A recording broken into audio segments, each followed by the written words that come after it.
Yep.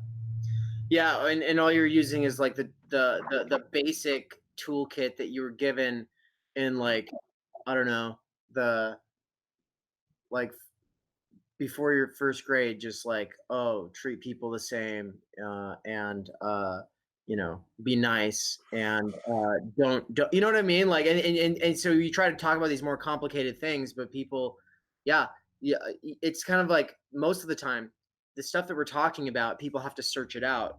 They have Mhm. to already kind of know what they're already they have to already know that this is interesting and that and to go study it in college or I mean, for me, before college, I didn't know the words to look up uh, anything within the field of epistemology, metaphysics, or sociology. I didn't really know. Like, I was fascinated by these kinds of ideas, but I didn't have the basic kinds of words in my lexicon that would allow me to even find the crevices of YouTube that would like contain this kind of knowledge.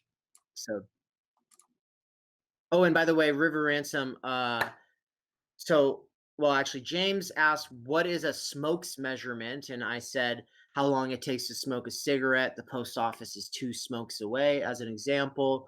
River Ransom says it's also a parochially quantified unit of measure, the time distance it takes for a farmer to travel by mule while smoking hand rolled cigars. Mm. And Anne said, oh, this is in reference to something else. When I mentioned Michael and the forms of capital by Bourdieu, yeah, that's by the Dangerous Maybe. So look that up on Medium. He actually just published one of the most useful things I've ever come across in my entire life. It's this rather long for a blog post article on Lacan's concept of the objet petit a, which just to explain that concept, he basically has to explain all of Lacan, and in his attempt to do so in plain speak, it's just amazing. It's the most useful thing ever because I will never read all of Lacan's seminars. I will. There's all sorts of stuff that I'll read all of, but I will never read all of Lacan's seminars because he's purposely impossible. And Andrew says, I heard that in Pakistan, people measure distances in money, meaning how much it costs to get somewhere. Time just wasn't accounted for, and it takes explaining that you specifically mean time. Yeah, see, that's the sort of thing where you're looking at a very different kind of reality, and the taking for granted that you can just like think the way that you see the world is the way everybody else sees the world is not only wrong, but it's dangerous. And there's so many problems that we have to face that we ignore because they exist outside of that space. They exist outside of what you're already aware of. It makes you bad at learning. It's so toxic and toxic in a disturbingly lazy way. Um, Let's go back for a quick second because I want to use an example here because River Ransom said that time is money, makes sense that distance is too. Let's go back to the father of sociology, the author of the quote on your shirt, Karl Marx, who introduced, I don't know if he introduced or he just popularized a couple of the words that often get used by critical theorists, reification and fetishization. The fetishization of money is the idea that money is just this equal measure of exchange, that it's uh, when in reality it's covering up what capital actually is and how it actually functions, which is to say that if there's extra going around or if there's extra sitting in someone's account, there's a disproportionate power imbalance created by the fact that other people were providing their labor at they weren't being reimbursed the value of their labor, and that in that exploitation, um, an entire underclass gets created by the owners of that capital. Yeah, no, instead there's just money and people mhm. just earn it, which is kind of what you talked about earlier, this idea of merit, that money and capitalism are a meritocracy. That's probably, I would say, one of the most harmful forms of fetishization that Yeah. gets ramified by how people talk about it. And the thing is that it's intuitively powerful because I do work hard for my money. I don't. I only make a little bit on Patreon. Like the rest of it's like doing yard work for people and like selling freelance services to people and stuff like that. And it's like, yeah, I work hard for that money, but none of us are getting like our value. Yeah. Or if you are getting your value, you're getting way more than your value. So it's But like the you're getting way less, or you're getting way more. Few people are getting straight up like the what they like would deserve if the meritocracy were real. But exactly. the real issue there is we can't even have the conversation, um, because which was something I ran into a long time ago dealing with students when I was like, okay, so how would I brook this if I were teaching Social 101 or if I were teaching UF 200? And I realized I couldn't because the language has really sketchy meaning, and the way that it's been socialized, we can't have this meaningful discussion because of what the terms mean. Like we were talking about conservative and liberal, for example, which are terms that don't, I mean, what they mean in our country now is so radically different from what they actually refer to in political science where they come from, and where they have what they have meant historically is Yep. so bizarre that I need to give an hour-long lecture before I can have a conversation with students about what the words even mean. So we can't discuss whether or not we live in a meritocracy because nobody knows what meritocracy means. Right. Just to reference left or right, it invokes a frame, and that frame is the horseshoe, right? And people have this idea that there's the extremes become more and more the same the further you get from the center is rational and right, normal, natural, all the way down, and that's all invoked just by saying left or right. Yeah. Yeah. But it's all of this comes from the way that people are exposed to certain ideas, and that leads to the kind of reality that they're living in. We were touching on something else earlier that I really wanted to go over. Can't remember what it was. While you think about that, I will just say for everyone in the chat that if you have questions or feedback, or if you want to critique MP specifically, not any of us over here, then just get alive in the comment section because this thing's going to close out in 10 minutes. Um, there will be bigger things that we'll want to touch on that we'll have to put off until next time. And just because I can tell that that list Lampe keeps looking at is probably long. Actually, I just finished it. Oh shoot! Really? Yeah, We got all the way through it? yeah. In fact, the thing that I wanted to go back to was actually money, because money, especially fiat currency like what we use in the United States, is a construction on a construction. Like this thing is so far removed from having objective reality that there's almost no way to argue that its value exists. And people, like if you've ever talked about money being socially constructed on Facebook, like people very much can't accept that. Oh And the no! reason is because the value of their universe is based on this concept of there being a set value of money. The real reason that inflation is a pain in the ass is because you don't remember how much a cheeseburger cost, and the cheeseburger is the basis for your everyday life, not whatever the Fed says or whatever is going on in the Treasury, the Department of the Treasury of the United States, or what have you. It's not exchange rates between countries. It's being able to buy a damn sandwich. And so your social construction of reality winds up being based in tools socially constructed as well, because the value of a $10 bill is whatever the government says the value of a $10 bill is. And people agree or disagree on that to the extent that the socially constructed value it holds exists in the world around us. But that's not how it feels when you pull out a $10 bill and slide it across the counter and walk away with a sandwich at all. Right. So, Absolutely. yeah, so it is Well, difficult to see it. that's what my time energy essay is trying to get at in the and whoever hasn't seen that, you should go do it.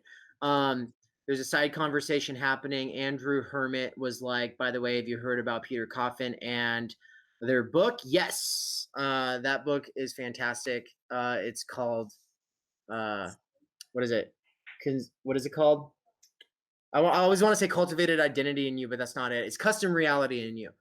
And it uses a lot of the concepts that we're talking about. It puts most of it in plain English. I think Coffin has an axe to grind against any word that is over 2 syllables long, which is definitely important for trying to reach a younger or at least more layperson audience, and I respect that.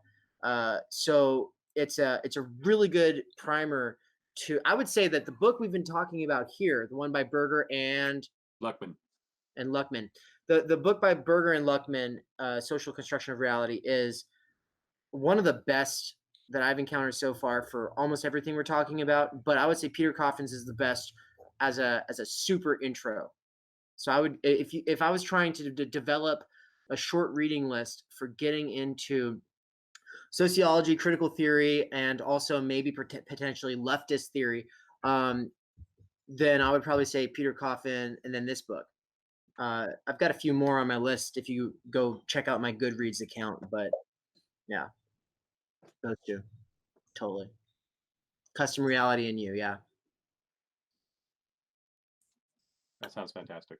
And yeah, well, okay. So for instance, Peter Coffin basically extends the Marxian slash Debordian analysis of capital and identity formation, ideology, fetishization, all of these multi-syllable words, um, to the internet, and how all of these things play out online, which is basically really just kind of the same but amplified.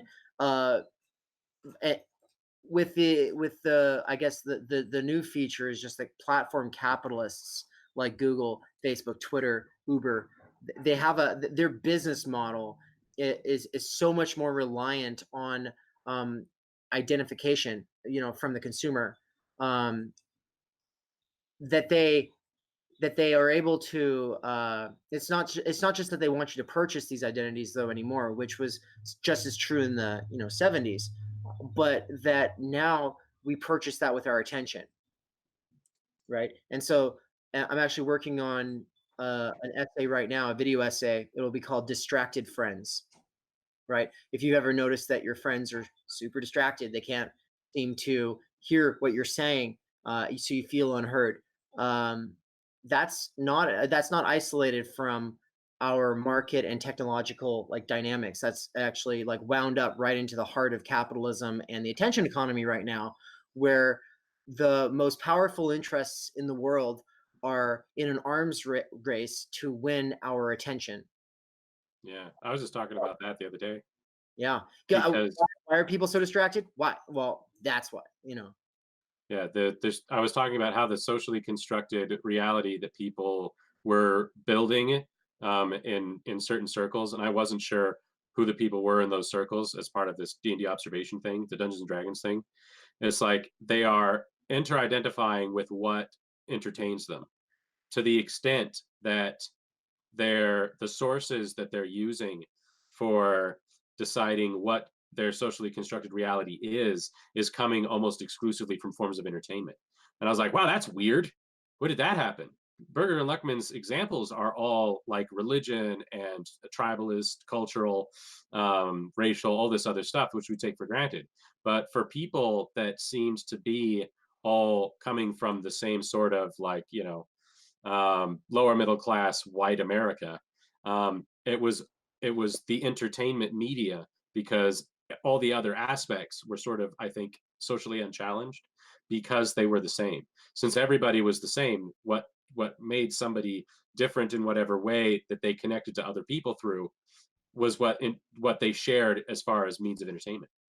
Right. And if you think of traditional forms of community, which have their own obvious problems as well, but if you think of traditional forms of community, um, there are things like it's not just about entertainment or what interests me. It's also like kind of where you are, who lives on the street, who's within walking distance, who you can call on when you're in a pickle, and who you can and that a lot of that face to face relationship that happens in a sort of primordial community is it's built over long periods of time where you kind of get to know people. You can actually predict whether they would follow through or not, if they say something, or if they're an alarmist, like, yeah, but that person is always crying wolf, right? Hmm. And you know this because everyone knows that, right? Mm, Whereas online, we're removed from that face-to-face contact. It's really representations of things. It's almost impossible to tell a lot of the time. And so when people talk about communities online, it's like a lot of the times it's like, what are you talking about? Who are you talking about? Like, if you're an anonymous person, you could be an enemy. You could be an enemy of mine. Like, this is the thing, is like, if I'm walking down the street and I see someone who I do not recognize, the first thing that comes to my mind is not, this could be an enemy, like, who's got it out for me. Like, yeah, they could potentially like want to rob me or whatever. But no, like, the thing is like, online, when someone's anonymous, they can literally be the person who like has like an axe to grind against you. mm, And you know what I mean? Like, that's not something that we normally experience, in the town, walking down the street when you see the stranger. mhm. So there's a lot of like really interesting new dynamics that come in here. But anyway, that's all other conversations. Let's all say closing thoughts. I just said mine, I think. Um, I definitely want to do a lot more of this. And I think that even in this discussion, we left a lot potentially on the table.